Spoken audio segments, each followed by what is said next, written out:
Um olá todo especial para você que está acompanhando o programa Igreja Presente aqui pela rede Século XXI. E nós estamos gravando esse programa aqui na Arquidiocese de São Paulo, junto com o cardeal Dom Odilo Pedro Scherer, que é arcebispo desta arquidiocese. Dom Odilo, mais uma vez, muito obrigado por nos receber aqui na sua casa. É um prazer estar com vocês. Minha saudação a todos vocês também. Espero que vocês estejam bem. Nós estamos chegando ao final do mês de junho. Mês 6 já está indo, portanto já passamos da metade do ano. Mas temos ainda umas festas bonitas pela frente, não temos? Sim, sim. Para você que está em casa, você vai dizer que amanhã é dia de São Pedro, se você estiver vendo o programa no domingo. Se você estiver vendo no programa na segunda-feira, você vai dizer que hoje é dia de São Pedro.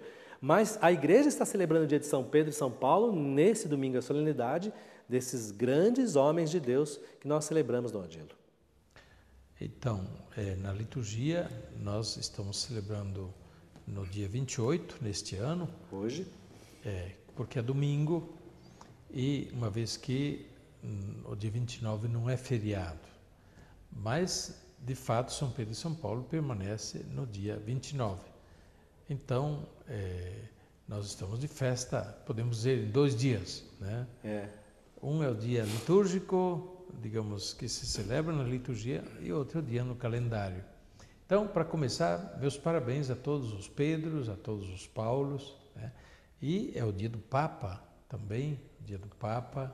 Nós lembramos de maneira toda especial do Papa Francisco. Sim, é um dia muito importante para a igreja, Dom Odilo, porque São Pedro tem as chaves na mão, né? Conviveu muito próximo de Jesus Cristo. São Paulo foi um grande anunciador, não é? São 2 homens importantes da nossa igreja, da nossa vida cristã e que já ajudaram nessa caminhada junto com Cristo. Você falou, São Pedro tem as chaves na mão. E São Paulo tem o que na mão? Não sei o que ele tem. A espada. A espada. Mas o que significa a espada na mão de São Paulo? Eu vou voltar, nós falamos isso no ano passado, eu vou voltar porque tem gente que não assistiu o programa do ano passado. Eu fico com a história que é a mesma que você está em casa. A gente fica com a história do cavalo, que São Paulo caiu do cavalo, tomou um susto do cavalo, e essa não é a história principal, Dom Odilo. Não, nem está na Bíblia também. Então, né? Essa história de cair do cavalo é inventada. Mas que fica na cabeça, né? Pode até ser que tenha andado de cavalo, mas é mais provável que tenha andado de jumento, né? Mas essa história do cavalo, ela ficou marcada porque um grande pintor italiano, Caravaggio, Sim. ele fez uma tela muito bonita apresentando justamente São Paulo caído do cavalo. Mas nos Atos dos Apóstolos, quando se fala da conversão de São Paulo, e nas 4 vezes que São Paulo se refere à sua conversão, não se fala nenhuma vez do cavalo. Nenhuma vez, não, né? Nem que tenha caído do cavalo. Engraçado, e o povo, não é verdade, você que está em casa, fica com isso na cabeça, né? Fica com Mas as o que São tradições. Paulo tem em mão é a espada. São Pedro a chave, São Paulo a espada. Isso eu gostaria de explicar. O que significado tem a espada? Espada lembra a palavra de Deus. Em algum lugar se diz que a palavra de Deus é como uma espada de 2 gumes, né? 2 fios, né? Fere na ida e fere na volta. Ou seja, a espada, palavra de Deus, digamos assim, põe clareza nas coisas. A palavra de Deus é verdade. Não dá para deixar a coisa meio sim, meio não. É verdade, né? Então, nesse sentido, a espada da palavra. E alguma pessoa já me observou, mas por que São Paulo a espada? Ele é guerreiro, ele é pronto para matar, para fazer violência. Até alguém escreveu uma bobagem dessas, né, dizendo que não gosta de São Paulo porque ele é o sinal da violência porque tem espada na mão. Isso é uma interpretação totalmente furada, não tem nada a ver. São Paulo tem espada na mão justamente porque ele é o grande anunciador da palavra. Ele é o grande servidor da palavra. E a espada na mão de Paulo, além do mais, não está desembainhada. Tem um simbolismo nisso, né? Na arte, você sabe que na iconografia, na arte, as coisas todas têm um significado. Como é que está a espada de São Paulo? Ponta para baixo, está pousada. Isso. Então não está guerreando. Não. Se estivesse com a espada desembainhada, né, com a ponta para cima ou para frente, então significaria sim o uso da espada de maneira agressiva, né? Mas não é o caso no que se refere a São Paulo. Então a gente deve entender também corretamente os simbolismos para não acabar entrando em interpretações errôneas. Eu achei interessante também, Dom Adilo, no começo do programa, como o senhor disse, a gente lembra de tanto de São Pedro, lembra tanto de São Paulo, e o senhor disse no começo do programa, hoje também é o dia do Papa, porque a gente começou com Pedro e hoje nós estamos em Francisco, não é? Então é o dia de nós lembrarmos do primeiro Papa, do primeiro apóstolo, mas nessa continuidade da igreja até os dias de hoje. Isso é bonito, né? Que, digamos assim, São Pedro, aquele que Jesus encarregou para cuidar da igreja, claro, os outros apóstolos também, mas colocou Pedro no meio, colocou Pedro à frente. Então, desde São Pedro, sempre houve um Papa que fez o que São Pedro fez. Ele desempenhou a missão de São Pedro. Então, o Papa, hoje, o Papa Francisco, ele é sucessor de Pedro, continua no encargo de Pedro, né? Como sucessor de Pedro. E o principal encargo do sucessor de Pedro é manter a igreja unida, a unidade da igreja, na mesma fé, na mesma caridade e na mesma missão, né? E, por outro lado, Pedro é aquele que confirma na fé, porque interpretações, etc., doutrinas, muitas, qual é a verdadeira, qual é a reta doutrina da igreja? Aquela que Pedro confirma. Tu, Pedro, confirma teus irmãos na fé. Então, um dos papéis principais do Papa é confirmar a fé da igreja, dizer, esta é a reta fé da igreja. Isso é muito importante para não haver divisão, dispersão de fé. O senhor usou a palavra caridade.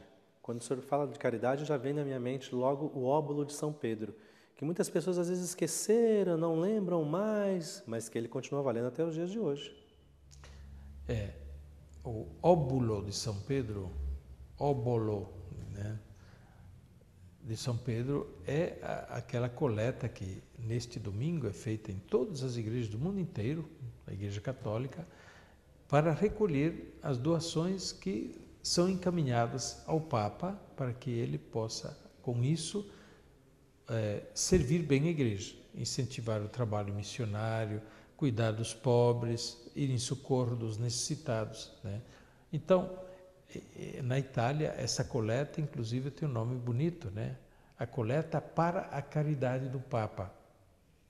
Com essa coleta, claro, o Papa não põe isso na conta bancária dele, claro, não vai comprar um carro bonito, nem uma casa bonita. O Papa não faz nada disso para si pessoalmente, mas usa isso no seu serviço à igreja e ao mundo, para poder desempenhar melhor o seu serviço à igreja e ao mundo.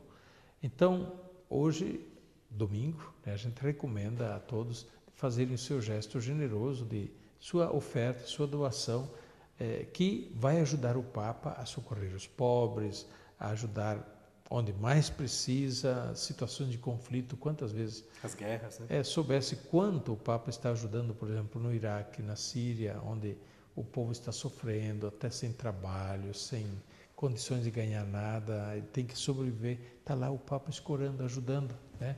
E tantas outras situações. Terremoto no Nepal. Exatamente, né? Tantas. Os refugiados, os que estão saindo da África e tentando buscar uma vida melhor na Europa. Tantas coisas que a Igreja Católica tem feito. E hoje é o dia. Se você já foi na celebração, saiba que a sua oferta que você já deu hoje é para esse motivo. Se você ainda vai na celebração no dia de hoje, use da caridade, saiba que a sua contribuição vai diretamente para esses povos que tanto precisam e necessitam, Dom Adilo. Certo. Claro que o Papa não faz isso pessoalmente. O Papa tem um grupo, claro, tem um grupo que administra isso, cuida para que as coisas cheguem. Claro que o Papa determina, eu quero que seja assim, mande dinheiro para lá, mande uma ajuda para lá. E esse grupo, então, pega desse fundo e manda. Isso é muito importante. Seja generoso, viu? E se você já foi na celebração, não sabia e quer fazer a sua oferta, não tem nenhum problema. Segunda-feira, procure a sua paróquia, procure a sua comunidade, chegue na secretaria paroquial e diga, olha, esse aqui é para o óbolo de São Pedro, para ajudar o Papa nas missões que ele tem diante do mundo inteiro. Pode ser feito assim também, né, Dom Adilo? Certo. Os fiéis podem doar também fora do domingo, podem chegar lá e dizer, isto é para esta finalidade, né? Olha, Isso é para o óbolo de São Pedro. Olha, tá vendo? Dá tempo de você fazer ainda, é muito importante, viu? Dom Adílio, só mais uma pergunta. São Pedro e São Paulo se conheceram? Se conheceram, claro. Nos Atos dos Apóstolos se diz que eles tiveram, sim, encontros. Primeiro, um encontro quando São Paulo, depois da conversão, foi a Jerusalém para encontrar alguns apóstolos, e entre eles Pedro, ele fala claramente. E Paulo fala de um outro encontro com Pedro, quando disse que, inclusive, repreendeu Pedro, porque Pedro teria, de alguma forma, fingido, dissimulado, diante dos pagãos, né? Diante dos cristãos vindos do judaísmo, ele teria evitado de comer carne de porco, né? E Paulo diz, por quê? Você agora é cristão, você não deve fingir que você não é mais cristão, né? Paulo diz, eu repreendi Pedro, né? Eles tinham claramente franqueza, né, também para se corrigirem e para poderem se ajudar. Paulo era muito forte. É interessante isso, a gente vê essa rigidez de Paulo na época já. É uma personalidade muito forte, né? Eu não diria rígido, mas uma personalidade muito forte, um caráter assim, né? Eu imagino Paulo, um baixinho, daqueles bem, né? Daqueles cheio de iniciativa, cheio de vigor, né? E um caráter assim muito influente, que tinha grandes amigos, que tinha uma paixão enorme pelo povo, mas também tinha inimigos. Muitos. Mas para chamar a atenção do Papa, né, de São Pedro, devia ser bem rígido, bem forte na personalidade. Dom Adílio, nós encerramos o programa de hoje, mais uma palavra sobre São Pedro e São Paulo e a bênção para todos nós, sobre a intercessão desses dois santos tão importantes para nós. O que queria ainda dizer que hoje nós lembramos o martírio de São Pedro e São Paulo, né? Neste dia, né, se lembra o martírio de São Pedro e São Paulo. Os dois foram mártires. São Pedro crucificado, segundo a tradição, São Paulo decapitado. E São Pedro foi de cabeça para baixo mesmo, dizem isso? É uma tradição que diz isso, né? Mas isso não existe um documento confiável dizendo isso. É uma tradição piedosa, né? Em todo caso, os dois mártires em Roma deram a vida por Cristo, né? Generosos justamente até o fim no testemunho de Jesus Cristo. Então, pela intercessão de São Pedro e São Paulo, hoje nós queremos pedir de modo especial pelo Papa, mas também pedir por todos os cristãos perseguidos, que estão muitas vezes colocados diante do martírio hoje também. Nós constantemente estamos ouvindo de mártires em nossos dias. A gente não imaginava que o século XXI, apenas começando, fosse um século de tantos mártires. Pois bem, que os mártires de hoje, os cristãos perseguidos de hoje, encontrem força e firmeza no exemplo de Pedro e de Paulo. A bênção de Deus Todo-Poderoso, Pai, Filho e Espírito Santo, desça sobre vós e permaneça para sempre. Amém.